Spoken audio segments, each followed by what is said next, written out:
సమాధానకర్త.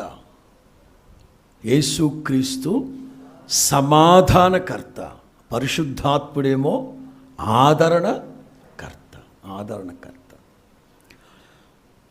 ఇదే యోహాను సువార్తలో 4 సార్లు మనం గమనిస్తాం.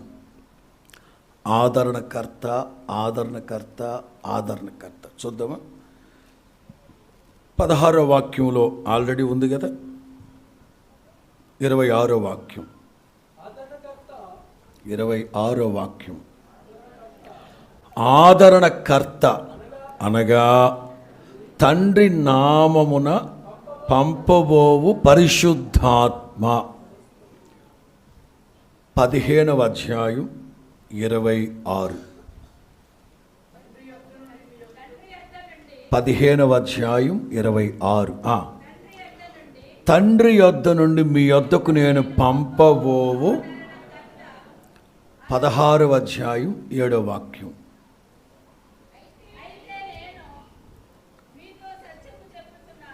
పదహారవ అధ్యాయం 7వ వాక్యం.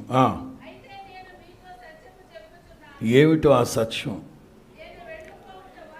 మీకు ప్రయోజనకరం. నేను వెళ్ళని ఎడల ఆదరణకర్త మీ యొద్దకు. ఈ 3 అధ్యాయాల్లో 14, 15, 16 ఈ 3 అధ్యాయాల్లో 4 సార్లు ఆదరణకర్త, ఆదరణకర్త, ఆదరణకర్త, ఆదరణకర్త.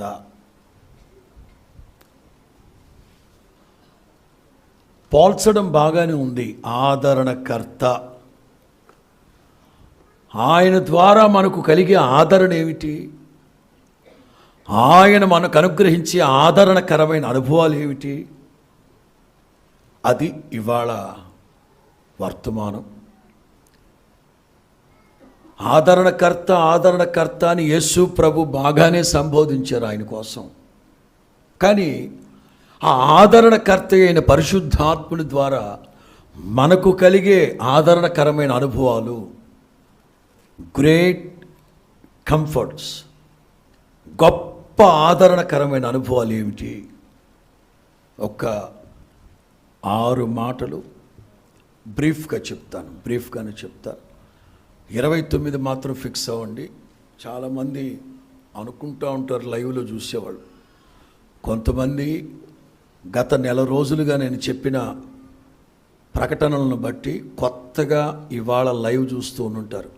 8వ తారీఖు సినాయి పర్వతం, సియోను పర్వతం గురించి చెప్తానన్నాడు అని